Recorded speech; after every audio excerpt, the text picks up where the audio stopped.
Salut, je m'appelle Christelle ici de la chaîne Académie de la Nouvelle Conscience.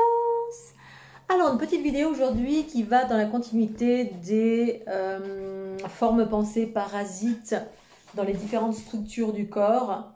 J'avais envie de faire un petit partage très rapide, le partage du jour suite aux soins du moment, comme je fais des soins à distance et du coup, ces soins à distance me permettent de percevoir les différentes entraves dans les différentes structures énergétiques de l'individu. Et là, je vais revenir sur les implants ou entités reptiliennes dans leur façon de fonctionner, en tout cas à partir de ce que moi je perçois et ce que je ressens. Et dont maintenant j'ai l'habitude, puisque ça fait pas mal d'années maintenant que je fais des soins à distance et que du coup je perçois toutes sortes de choses qui viennent interagir avec l'être humain, et que l'être humain n'ayant pas suffisamment de discernement ou pas du tout de conscience à ce sujet, eh bien pense que c'est lui-même qui interagit en telle ou telle circonstance en fonction de telle ou telle réaction ou telle façon de fonctionner. On pense que c'est nous. Mais pour ma part, il s'agit de distinguer qu'est-ce qui est soi et qu'est-ce qui n'est pas soi.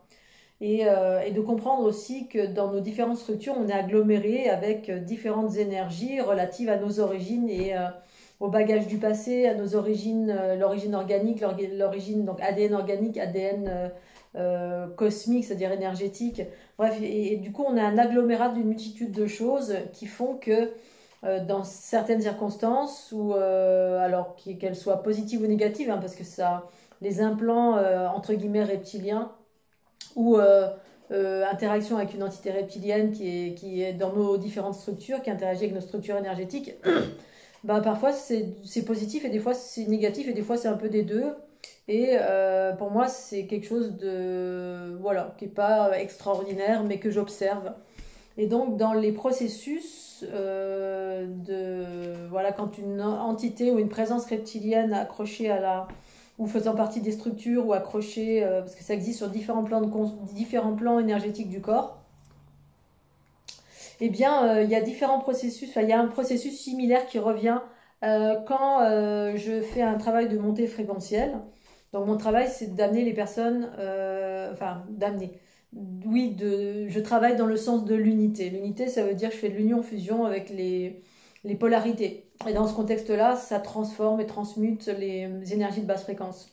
C'est-à-dire que tout ce que ma Kundalini va rencontrer sur le chemin des accélérations, eh bien, c'est des énergies qui sont ralenties. Tout ce qui est ralenti, en fait, est propice à l'involution, entre guillemets. C'est des énergies cristallisées, qui ont ralenti à un point tel que ça empêche le bon fonctionnement de la conscience de l'individu. Parce que la conscience universelle, en fait, fonctionne sur des hautes fréquences.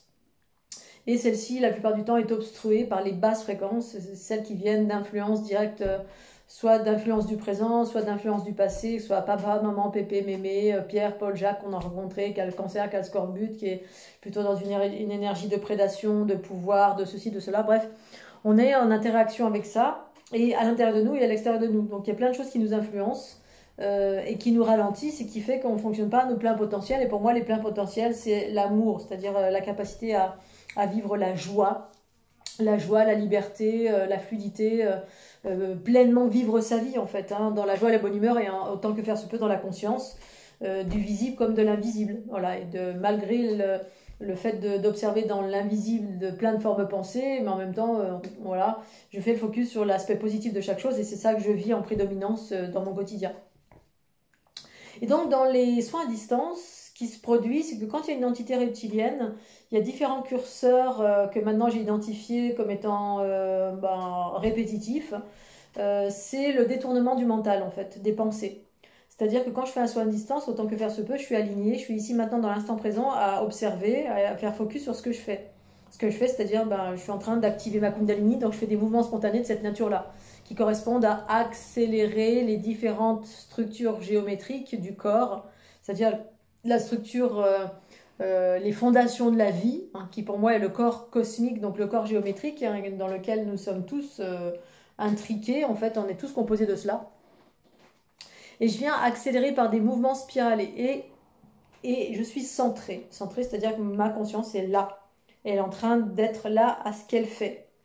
Et quand je commence à percevoir que soudain ma conscience elle part là, là, là, et puis alors je la ramène ici maintenant, c'est-à-dire je suis en train de penser à autre chose, à Pierre, à Paul, à Jacques, ce que je vais faire ce soir, ce que j'ai fait hier ou machin, et que ça c'est répétitif et que je ramène la conscience ici hein, pour être présente, pleinement présente.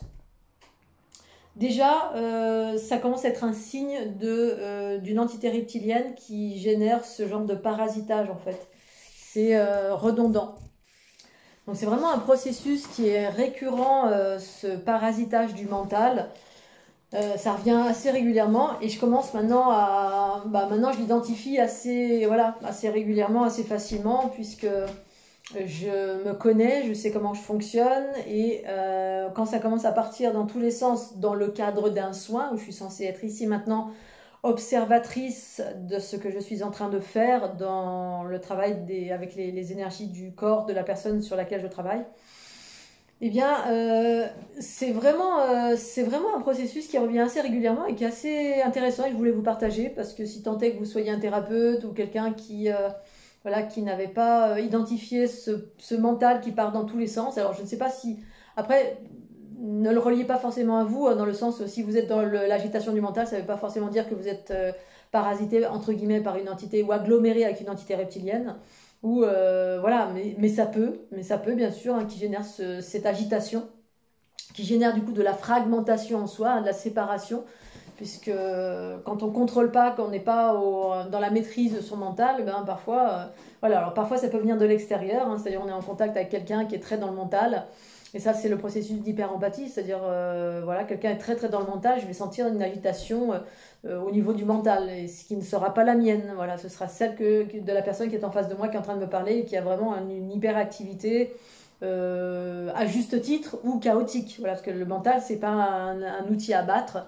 Pour moi, le mental, c'est un super outil, sauf que tout dépend qui l'utilise. Est-ce que c'est l'ego ou est-ce que c'est le soi supérieur? Le soi supérieur, c'est la conscience universelle qui utilise le mental à juste titre, hein, comme un rayon laser. Hop, je n'ai besoin d'aller là, ça va là, ça va là.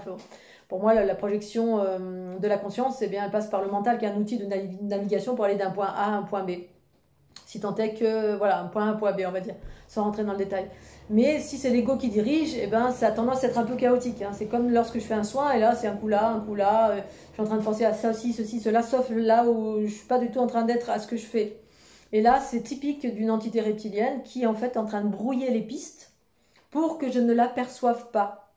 Dans l'optique que je ne l'aperçoive pas. Parce que plus je fais monter en fréquence un individu, plus, donc monter en fréquence par ce phénomène d'accélération, j'accélère votre taux vibratoire, j'accélère donc l'énergie, j'unifie et j'accélère l'énergie de votre esprit et votre corps, enfin entre guillemets, hein, la conscience qui est là, mais je fais également descendre de la conscience universelle de votre être, parce que dans le corps, majoritairement, il n'y a pas la conscience universelle, il y a le petit soi, en fait, hein, c'est un agrégat d'énergie de basse fréquence, qui sont reliées à nos croyances limitantes, aux énergies du passé ou du présent, enfin, bref, plein de choses qui ne sont pas forcément, qui sont un agglomérat de plein de choses, voilà, qui sont le petit soi, l'ego en fait, hein, la personnalité, mais personnalité c'est vraiment les croyances limitantes, les mémoires du passé, les choses qui sont redondantes.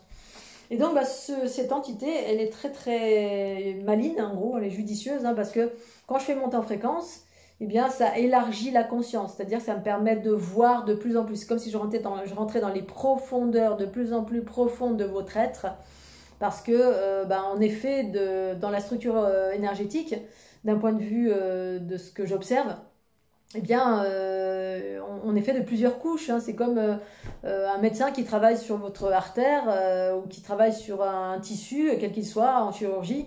Et puis il a besoin d'aller plus en profondeur parce qu'à un moment donné, il y a un péto, un vaisseau qui pète. Pas un péto, c'était rigolo ça. Il y a un vaisseau qui pète, un micro-vaisseau qui implique d'aller dans plus d'infiniment petit. Donc là, il va avoir recours à une autre technologie pour avoir affaire. Alors il était sur un tissu conjonctif ou un tissu de surface ou le derme par exemple. Et on a besoin d'aller de plus en profondeur pour aller cautériser un tissu qui est... davantage qui est beaucoup plus petit, on va plus dans l'infiniment petit. Et bien moi quand je fais des soins c'est pareil, voilà, sauf que je vais dans des aspects vraiment très très très profonds. Un coup c'est cette couche là, un coup c'est celle-ci, un coup c'est celle-ci, un coup c'est celle-ci, et je vais accélérer donc dans les différentes sphères qui vous composent au centre, en périphérie, dans l'horizontalité droite-gauche, avant-arrière ou au bas, dans ces axes là. Et de ce fait, ben, en élargissant, donc en accélérant, j'élargis la conscience, c'est-à-dire ma capacité à observer ce qui vous obstrue. Et ensuite, ben, quand je l'observe, ma conscience et ma kundalini donc, peut interagir là où c'est ralenti au fur et à mesure que je vais dans ces profondeurs. Et l'observation, ben, c'est quoi qui observe? C'est la conscience en moi qui observe cette conscience universelle qui a la capacité d'observer dans l'infiniment petit comme dans l'infiniment grand. Mais ici, l'infiniment petit, parce que nous faisons partie un peu de l'infiniment petit, nous, hein, par rapport au macrocosme. Et là, eh bien, effectivement, l'entité reptilienne interagit pour que je ne l'aperçoive pas, parce que c'est tellement caché. C'est le propre, en fait, de certaines entités reptiliennes, c'est d'être caché. Hein, la plus grande force d'une chose qui vous manipule, elle peut vous manipuler quand elle est cachée. Elle est cachée parce qu'on n'est pas conscient. Et la conscience est en lien avec l'accélération. Le fait d'accélérer mon taux vibratoire et dans cette accélération générer une unité. Voilà, une unité, c'est plutôt une unité qui génère une accélération et puis qui en même temps amène à déployer plus de conscience universelle qui permet ensuite de vivre à partir de l'unité, mais une unité qui ensuite peut se reséparer, mais pas en antagonisme. En fait, on peut utiliser nos polarités à juste titre, sans pour autant qu'elles soient diminuées ou déséquilibrées l'une par rapport à l'autre. C'est tout le problème ici-bas sur la planète Terre. Bref, donc du coup, c'est hyper malin. Alors, je ne suis pas de jugement à porter là-dessus, hein, c'est juste une observation, et je vous en fais part parce que je trouve que les mécanismes sont judicieux de agiter le mental dans tous les sens, qui est le mental en fait de la conscience reptilienne qui est là, hein. En tout cas celle qui est là accrochée, alors que ce soit une forme pensée ou que ce soit une réalité énergétique, un vrai reptile qui est là accroché à vous, j'en ai déjà observé. Bon, bah, l'un comme l'autre, c'est ce que c'est. L'idée pour moi, c'est est-ce que cette chose-là, elle diminue l'individu qui est son hôte en quelque sorte, hein, son hôte ou qui est aggloméré avec, parce que parfois ça peut vous servir, voilà, ça peut vous servir en cas d'adversité. Ben, certaines consciences reptiliennes peuvent vous aider à faire face à l'adversité, à être un guerrier, à être une guerrière, à être dans l'orgueil, avoir des biscottos, à aller au front ou à faire ceci, cela, qui est plus un peu, voilà, mais ça peut générer aussi beaucoup de peur, beaucoup de chaos, beaucoup d'instinct de survie. Bon, la survie, c'est plutôt une forme pensée reliée à cette fameuse panthère, mais ça peut, parce que c'est des formes pensées selon l'entité reptilienne, parce que tout n'est pas mauvais en soi, voilà. Ça dépend. Moi, je différencie les choses entre patriarcat et matriarcat. C'est-à-dire, matriarcat, c'est quand on est dans l'équilibre des polarités, que c'est le principe féminin qui est prédominant, qui amène plus de douceur, d'amour, de bienveillance, de conscience globale, équilibrée avec la conscience organique, bref, de survie, en gros, donc féminin-masculin. Et la conscience patriarcale, c'est quand il n'y a qu'une seule polarité qui dirige, qui est prédominante et qui dirige dans le pouvoir, dans la peur, dans la survie, dans la prédation, dans la stratégie. Chose que fait cette entité reptilienne, hein. Elle est dans la stratégie, elle se cache pour qu'on ne l'aperçoive pas, parce que moi, dans le cadre d'un soi, si je l'aperçois, bah, ça veut dire qu'elle est démasquée. Et quand elle est démasquée, bah, potentiellement, il va se passer quelque chose. Alors moi, ce qui s'est produit, c'est que je communique avec, voilà, quand vraiment je la perce à jour, je la perçois, je la vois, eh bien c'est l'opportunité, quand une chose se met en lumière, c'est l'opportunité de pouvoir la transmuter, de la transformer. Transformer, pour moi, égale faire monter en fréquence cette entité avec l'individu qui est aggloméré ou qui est accroché, où les deux sont ensemble, voilà, puis l'un utilise l'autre et l'autre utilise l'un sans le savoir, hein. Il y en a un qui sait puis l'autre qui sait pas. C'est l'être humain la plupart du temps qui sait pas que il ou elle est aggloméré avec ce genre d'entité, qui donne des perceptions, qui donne des capacités, qui donne entre guillemets des pouvoirs, mais on ne sait pas que c'est en lien, ou des pensées, on ne sait pas que c'est en lien avec cette forme pensée qui est agglomérée avec nous. Très souvent, ça fait travailler le troisième œil d'une façon très très forte, parce que le troisième œil est très très prédominant dans la culture reptilienne, en tout cas patriarcale, matriarcale, je sais pas, où c'est très prédominant et projeté à l'extérieur. C'est pour ça qu'on perçoit des choses dans l'astral, dans le champ magnétique, hein, toute forme de forme pensée, d'entités diverses et variées. Après, il y a différents plans de conscience dans lesquels on observe. Mais voilà, il y a ce mode on agite le mental et on dirige un peu comme un truc qui répulse l'axe central de la conscience, la mienne, qui est ici et maintenant en train d'observer, voilà, comme un rayon laser, ce que je suis en train de faire. Mais quand ça part un peu dans tous les sens, comme ça, et que je ramène, à chaque fois j'essaie de ramener au centre, c'est-à-dire d'être ici maintenant présente, et que ça repart à chaque fois, l'air de rien, mais quand on est conscient, bah, on se rend compte que la pensée part, hein, et on revient par ici. Et donc là, je me mets en mode vigilance, j'écoute de plus en plus, sans porter aucun avis, ni préjugé, ni quoi que ce soit. Et souvent, je mets à découvert, alors quand c'est le moment aussi, hein, parce que je ne force rien, je fais monter en fréquence juste, Et ensuite, au bout d'un certain temps, au bout d'un, un, deux, troisième soin, ou des fois c'est tout de suite, hein, ça dépend comment l'individu est prêt à mettre en lumière cela. Voilà. Et ça dépend aussi, il s'agit parfois de fragmenter, nettoyer plein d'endroits, plein de différentes structures cristallisées dans la sphère en fait, de l'individu et dans les différentes sphères. Hein. Il faut fragmenter, nettoyer, ça prend du temps. C'est comme s'il y avait plein de petits cailloux agglutinés un peu partout. Et que ça prend du temps de faire monter en fréquence parce que c'est d'autant plus de contraction. Et c'est des énergies qui sont contractées et qui sont souvent relatives aux entités reptiliennes qui impulsent beaucoup de peur, prédation, pouvoir, possession. Voilà, il y a des schémas un peu comme ça. Alors c'est très générique, hein, ça ne veut pas dire que tout est comme ça, mais là, dans ces formes pensées que j'observe, c'est ça que j'observe en tout cas. Hein, c'est ça que je vois et c'est ça que je vois aussi chez les autres. Et donc voilà, je voulais juste vous partager très rapidement ce processus d'agitation du mental. Et puis une fois que c'est découvert, ben voilà, que j'observe littéralement ça, eh bien je communique avec ou pour savoir où en est cette entité, si elle veut monter en fréquence, parce que toute chose vivante, quelle qu'elle soit, peut monter en fréquence, c'est-à-dire aller vers une version plus vaste de son être, qui équivaut à parler d'amour en fait, hein, l'amour de soi, l'amour de la conscience universelle, qui est en lien avec le principe féminin, donc il faut être prêt à ça, à cette unité des polarités, et certains ne sont pas prêts. Donc voilà, et du coup, ça dépend également de où en est la personne, si elle veut évoluer aussi vers cette unité, du plus profond de son cœur, tout en sachant ce que ça implique l'unité, parce que parfois on veut évoluer vers l'unité, mais on ne sait pas trop ce que ça implique. Et du coup, on veut, mais c'est le mental qui veut, effectivement. Hein. C'est le désir de vouloir quelque chose, mais ça implique de se débarrasser de plein de choses, enfin de transmuter plein de choses et d'observer plein de choses, de voir tous nos mécanismes, d'observer, de faire du pardon, de pacifier. Bref, ça implique plein de choses qui consistent à faire un travail sur soi. Un travail de pardon vis-à-vis des autres, vis-à-vis de ce qu'on a, voilà, le mal potentiellement qu'on a pu générer ici-bas sur cette planète ou dans d'autres vies. Bref, ça implique une multitude de choses qu'on n'a peut-être pas encore visitées. Voilà, et puis ça implique aussi de passer par un processus d'union-fusion, parce que l'unité, ça implique de fusionner avec le fruit des expériences du passé. En l'occurrence, à un certain degré, parce que voilà, fusionner avec des entités trop archaïques, trop basses, c'est pas possible, en tout cas pour ma part. Et parfois, il s'agit de se séparer. C'est-à-dire, à ce moment-là, on peut aller voir quelqu'un d'autre. Ou ce que je fais, moi, c'est que quand je ne peux pas faire monter en fréquence une entité reptilienne qui ne veut pas lâcher son joujou, son jouet, donc l'être humain que vous êtes, je communique avec, puis je sens de suite, hein, soit c'est pas prêt, et puis ça, il y a tout qui se contracte, hein, voilà, on est tout contracté, et puis on a plein de tensions partout, puis quand je communique avec et que je dis t'es prêt à lâcher ou à monter en fréquence, ça fait clac. Non, je suis pas prêt. Je veux garder mon jouet. Alors, ça veut pas dire que c'est méchant forcément. Ça peut vouloir dire que peut-être cette forme pensée, elle a peur aussi. Hein. Voilà, faut pas voir tout noir non plus tout noir. Faut communiquer avec ces choses qui sont là en nous, autour de nous ou dans nos structures. Pour moi, l'amour c'est le meilleur des médicaments. Après, voilà, il y a des choses très très dark où il n'y a pas de communication possible. À ce moment-là, il faut aller voir quelqu'un qui vous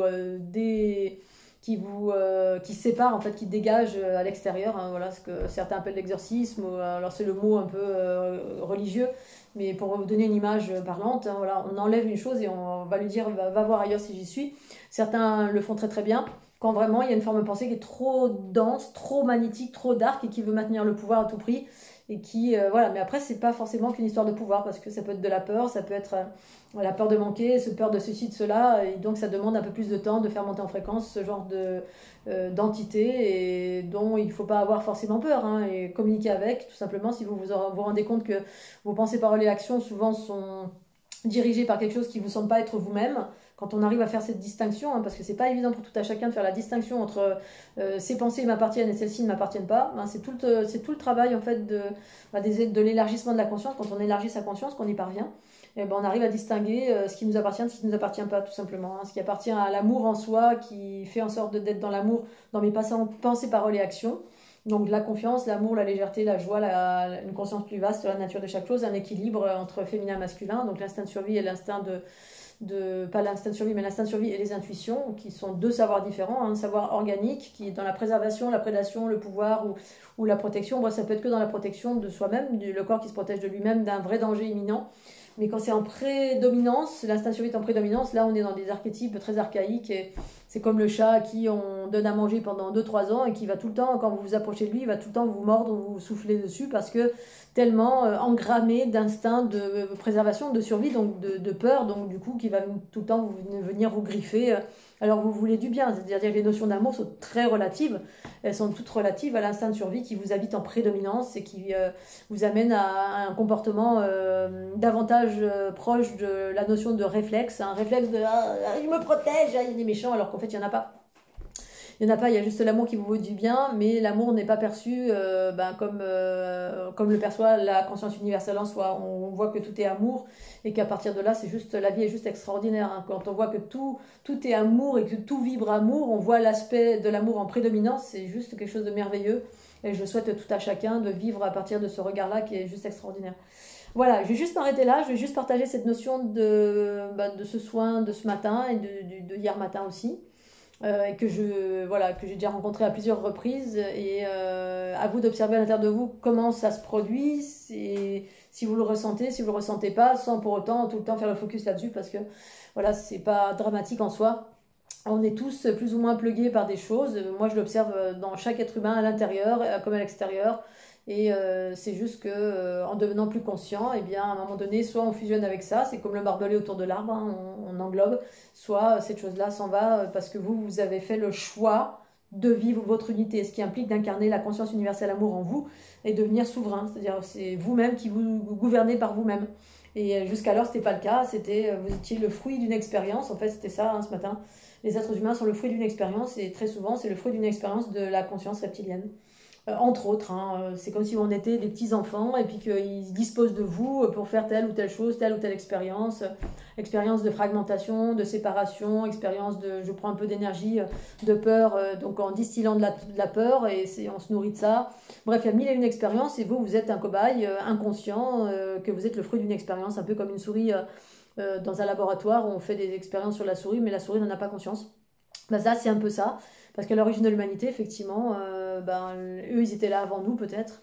Et peut-être qu'on est également le fruit des hybridations et on fait partie aussi dans notre ADN, en partie, on a de l'ADN reptilien, entre autres, et ce qui génère qu'on est affilié à telle ou telle lignée, mais on peut faire valoir une lignée plus vaste. Les lignées plus vastes, c'est quand vous montez en fréquence, et que du coup, au-delà du jeu de la dualité et des appartenances, eh bien, on est un être cosmique et libéré de toute appartenance et vous vous appartenez à vous-même quand vous faites élargir, quand vous intégrez la conscience universelle en vous qui est votre soi supérieur. Vous vous appartenez à vous-même. Voilà, il n'y a plus de codépendance avec ceci ou cela qui était le cas auparavant dans un cycle de dualité où c'est comme ça en fait. Hein, voilà. Allez, sur ces belles paroles, je vous fais des gros bisous Scooby-Doo, puis à